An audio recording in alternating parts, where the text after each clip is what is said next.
All right, Mike. You heard it. It's great sound. It's great, great sound. It goes on even more than that. But Penny Hardaway, after a home loss, Memphis, home loss to SMU, not a great team, that drops their record to a very pedestrian 9-8. They're under 500 in their conference, 3-4. Why does this matter? They were supposed to be a team that was competing for, or that was capable of competing for the national championship. They won an NIT last year. Usually that's a good sign. You miss the NCAA tournament, go to NIT, you win the NIT, people say, all right, watch out. Now they figured it out. And Memphis has done an incredible job under Penny Hardaway recruiting big-time talent, going way back to the days when Memphis was a power. Back in the 80s, they had Keith Lee and guys like that, top 10, top 15 draft picks. But Penny Hardaway done lost his mind. I get it. They haven't played to expectations. They don't look like a Final Four team. They don't even look like a tournament team right now. No. Hey, Penny, I'm not going to cuss like you did. Not right now. But I'll just make it simple. Who cares? Who cares? Who cares about your injuries? Who cares that you don't have your lineup and the other team has their lineup? You think anybody cares? And here's the funniest thing. The funniest thing is like Penny Hardaway saying, hey, we got a bunch of freshmen out there. Well, hey, have you follow college basketball? You follow college, right. You do follow college basketball, right? You do follow the land of the one and done. Everybody's got freshmen out there. If you've got players who are not freshmen, this is how the NBA looks at them. What's wrong with him? Why wasn't he one and done? They don't look at you as a junior and senior and say, oh, great, so much experience, so much talent. They look at you as a senior, NBA people do, and say, if you were really good, you would have been out after your freshman or sophomore year. Penny Hardaway, here's the other thing. Here's the other thing I don't like about him. What he said last night. This is unprofessional. You're saying, give us a break and leave me alone, but your team is saying, wait a minute, what's up with Coach?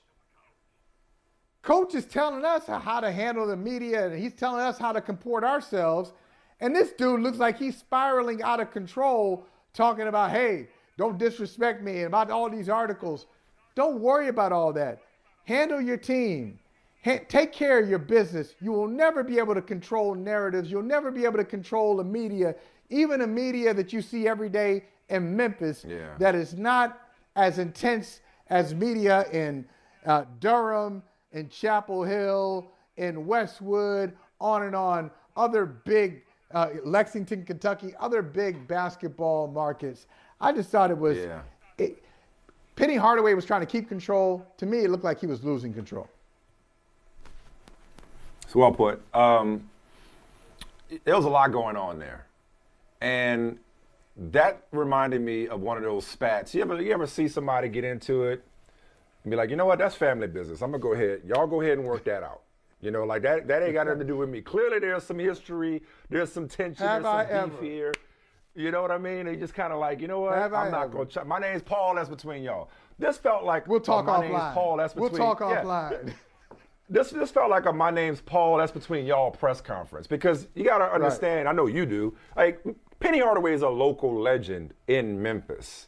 That's home for him. I'm sure the people he was looking out at are people and publications that he's had a long-standing relationship and perhaps some frustration with. I'm not going to sit up here and pretend like I have followed Memphis Tigers basketball all season. I certainly haven't been reading the Memphis Commercial Appeal every day to get the latest on how Yamani Bates and Penny Hardaway are doing.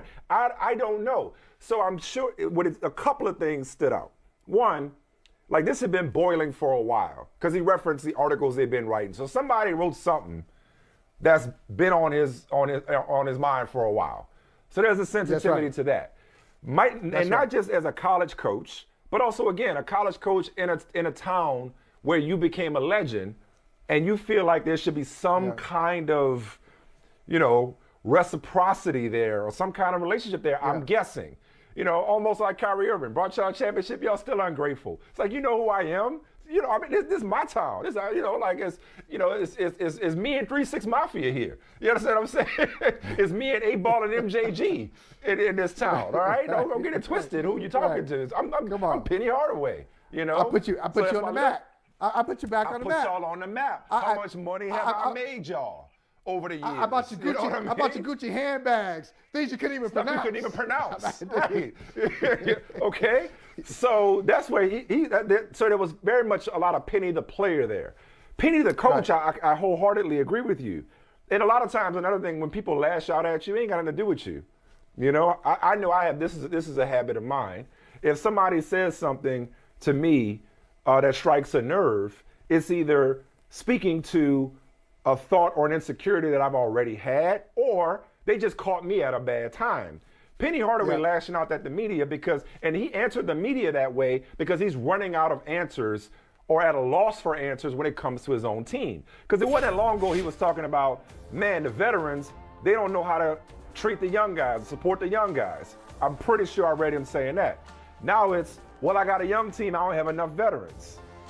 Or it's, man, everybody else in this league is exploiting the grad transfer portal or the transfer portal to get more experienced players.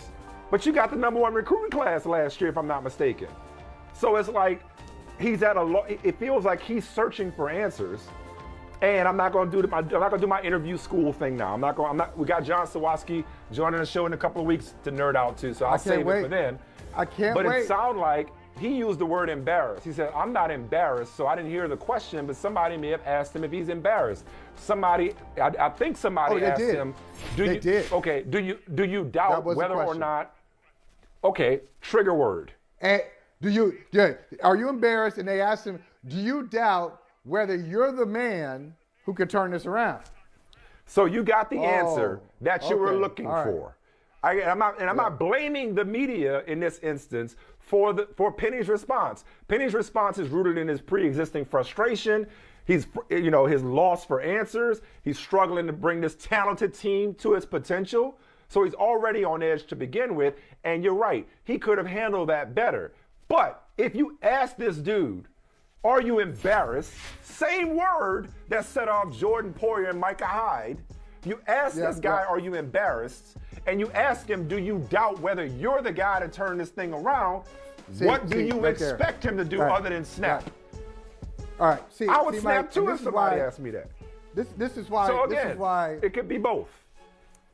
This is why what you said is so astute when it comes to the history of Penny Hardaway and that media, because he gave you a hint. Like, this media could be, effed up sometimes. Like, oh, I know. Yeah. It goes back. I know y'all. I know y'all. The thing about y'all know me, but right.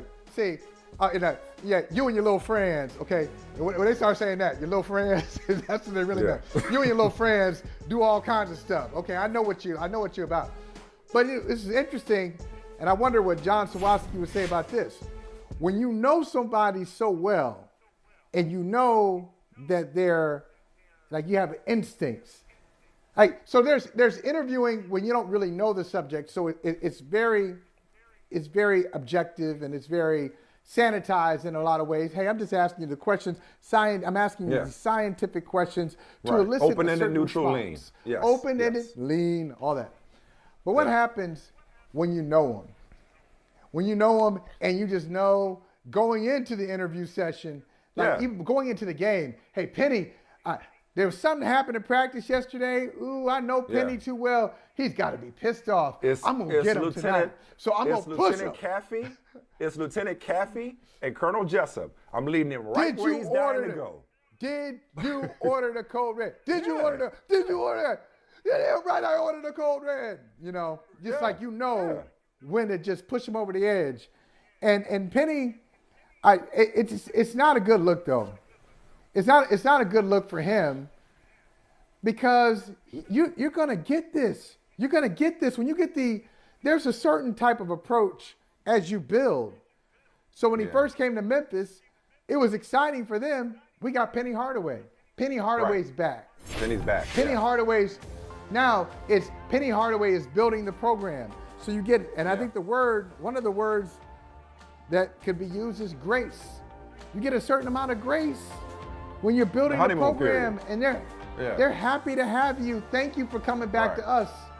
No, this is what comes with being on the cover of Sports Illustrated. Their expectations. Yeah. Yes, this is what comes with a recruiting class with 5-star guys. This is what comes with the hype, and they're not meeting the expectations, and they're not reaching the level of hype that they were given. And maybe look, his point though is actually accurate, Michael. But you're right, nobody wants to hear it. It's like they are freshmen, they are young, they are learning how to play basketball. But that's what comes with the territory. Like, nobody's giving you time to figure it out when you got Yamani Bates and was it Jalen Duran or Duran? Sorry for mispronouncing his name. But you got future NBA players on your roster. Nobody wants to hear why SMU and their grad transfers, no matter how old they are, are beating your team. You're a legend. You got all this hype, all this attention. It's like this comes with the territory. I don't know that it's necessarily a bad look for him, because a lot of coaches have popped off at media. I think what's worse, or what is bad, popped off is this is because you're judging them on having freshmen out there. What's bad is that this is the most noise that his team has made this year.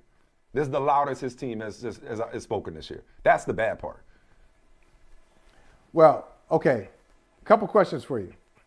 One, how many college teams got 24-year-old players? 24 felt kind of old. I was like, I ain't looked at the roster. Maybe I need to research his roster. Get out of there. Yeah. That dude got eligibility. Why he got eligibility? Yeah. He's 24 years old. 24 years old. Say, man, Maybe get out of here. Get out of here. Maybe so. Like that dude coming to the playground with the wingtips and the cutoff jorts and the black socks pulled off. Hey, let me get a shot. Come on. Oh, I was bad back in the day. I was bad. Hey, get out of here. Get out of here, old man. We just trying to play. That's all. But hey, that's also player Penny. And that's also the reason why he's so beloved in Memphis, man. Like, I mean, he took off the filter. Don't disrespect me, bro. I work too hard. Look, as much as I like to cuss, I didn't. It's disrespectful to suggest, are you the guy? It is. Are you the guy? Are you embarrassed? I mean, I understand why he took exception. His record is his record. Are you the guy? Are you the guy is disrespectful. Why? Because they don't have those top recruits without him. It's like, wait a minute. Am I the guy? Or am I supposed to give up the job? They came here because of me. And now you're questioning whether I'm the guy to lead the program? You don't have a program like this. You don't have a nationally recognized program without me. Right. Hey, thanks for watching Brother from Another on YouTube. Make sure you hit subscribe before you leave, and be sure to watch us 3 to 5 p.m. Eastern Time on Peacock. Appreciate you.